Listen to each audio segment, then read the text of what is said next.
You're at the park when a little girl walks up to you. She asks you to play patty cake with her.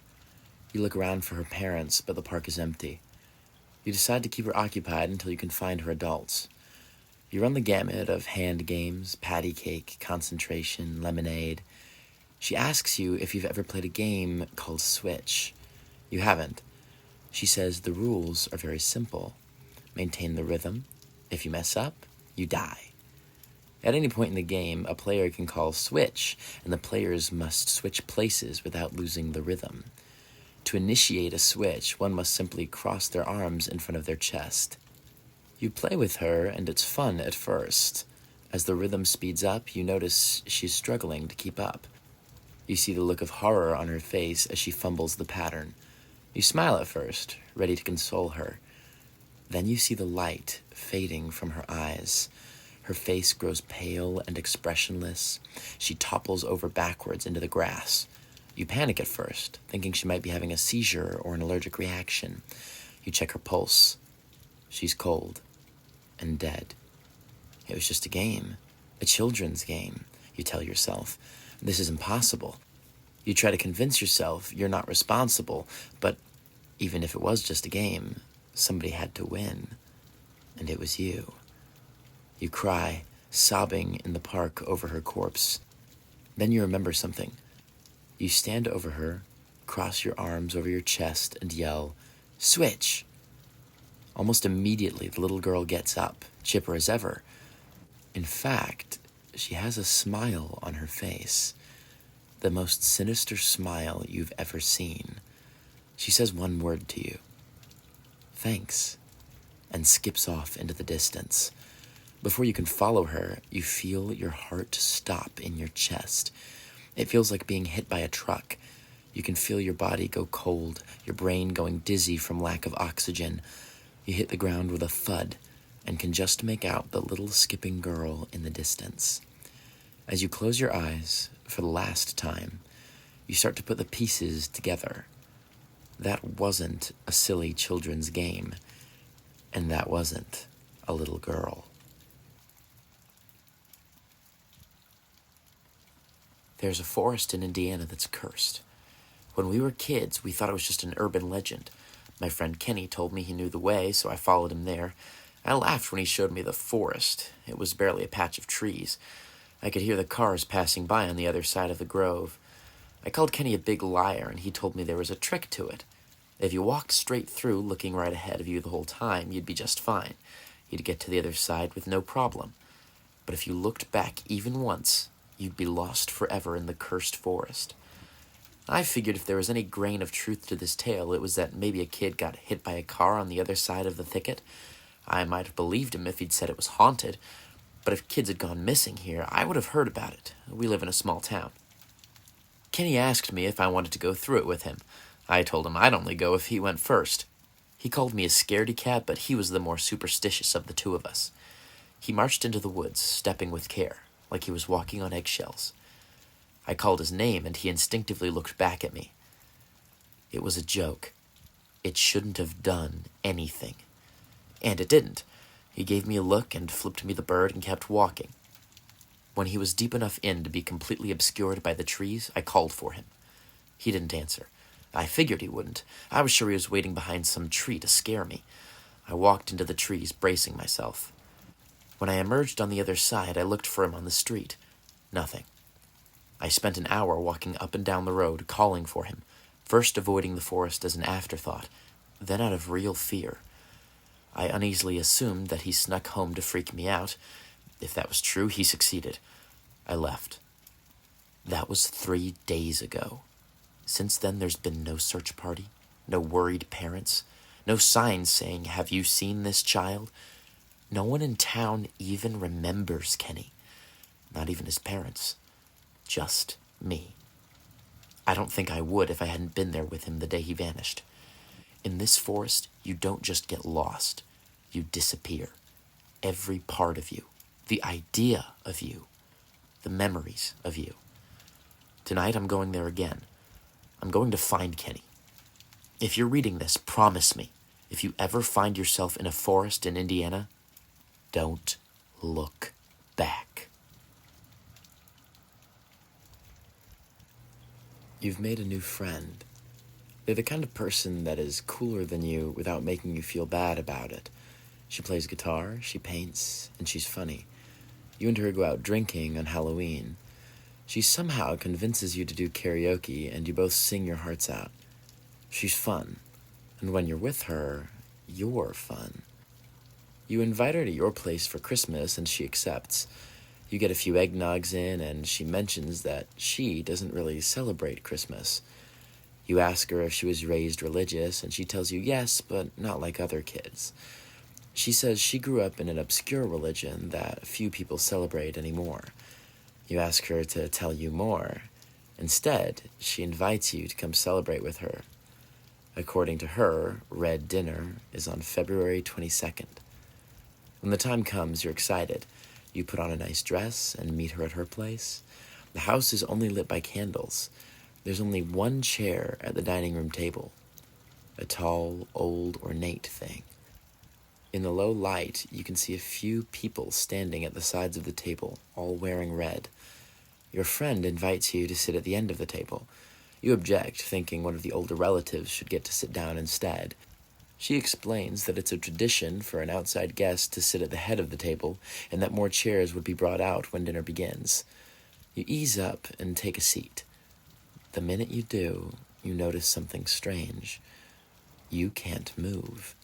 Your arms and legs immediately lost connection to your brain when you fell into the chair. You can't speak either.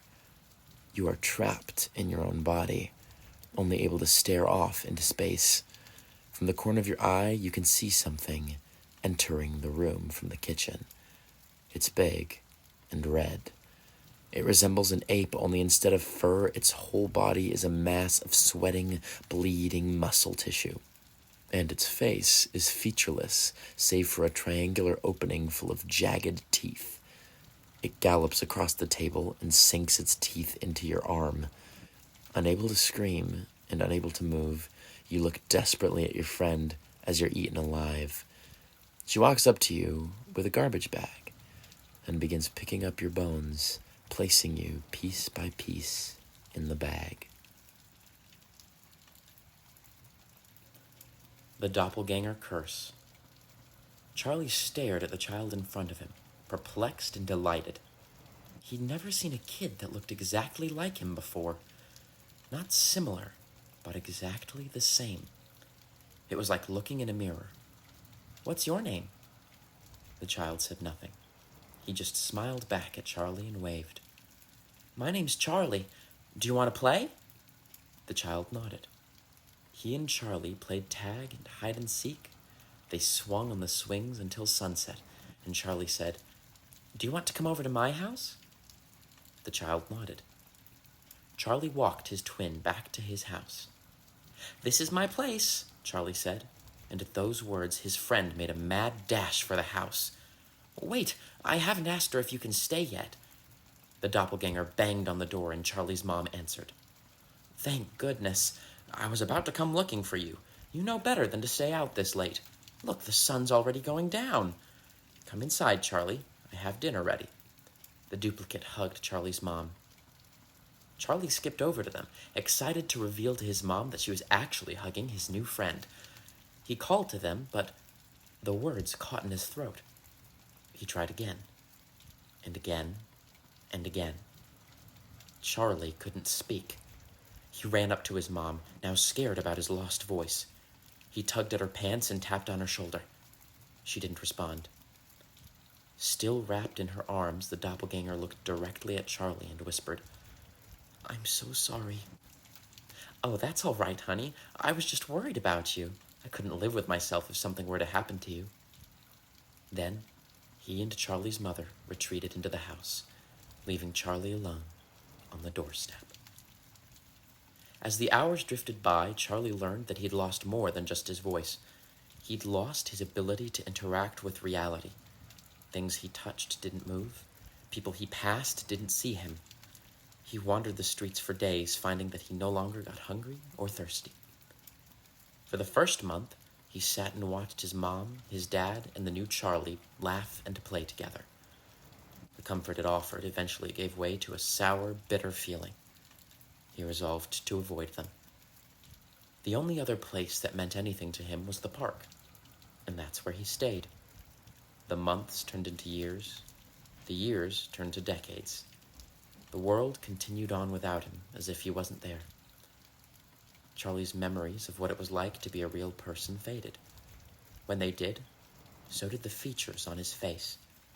He became a blank slate with no features, no memories, and no personality.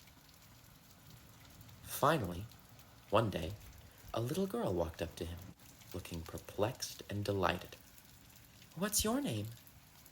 What was his name? Who was he? "Do you want to play?" A memory shot through him that was more like an instinct, a need. She had something he needed, something he was missing. "My name's Grace." He nodded. He did want to play. He wanted to play very much. Wendy looked at her blank sheet of paper and made a wish. Please give me an idea. I'd sell my soul for an idea. Her writer's block had become more than just a problem. It had become an illness. She couldn't even write emails anymore. She'd just sit in front of her computer until she felt ill and had to turn the thing off. She sighed and put the sheets of paper in the drawer. Ouch! In picking up the sheet, she'd given herself a paper cut, a nasty one. It dripped onto the page. She stuck her finger in her mouth. There was a surprising amount of blood for such a shallow wound. She went to the bathroom for a bandage. When she was all patched up, she returned to her desk and noticed something peculiar. The blood that spattered onto the page had dried into a perfect question mark. She picked up the page and took a closer look. Ouch! For the second time, she accidentally sliced her finger with the paper, this time her thumb. She looked at it as it bled. Then she looked at the page. As if in response to the bloody question on the sheet, she pressed her bleeding thumb onto the paper, leaving a red fingerprint next to the question mark. She had no reason for this, it just felt right, appropriate. She tossed the sheet into the trash and took out another. Ouch! She couldn't believe it. Another paper cut. She heard somewhere that you couldn't get a paper cut on purpose if you tried. She thought this must be some sort of a record. How could she... A thought jumped into her mind from out of nowhere. An idea for a story. She fished around for a pen, found one, and began scribbling rapidly. This was good. This was real good. She hadn't had an idea like this in ages. She filled the page with swift cursive and flipped the sheet. Ouch! She absently stuck the ring finger of her left hand in her mouth as she continued to scrawl manically with her right. The ideas seemed to be coming from nowhere, as if someone was whispering in her ear what to write. She chuckled to herself. She'd finally overcome her writer's block. The story was coming faster than she could write it down. 1, 3, 7 pages were filled in a matter of minutes. She wanted to go get her laptop, but she was worried she'd lose momentum. 10, 15. Her hands were getting sore, but she powered through it. She couldn't stop. She was in a trance.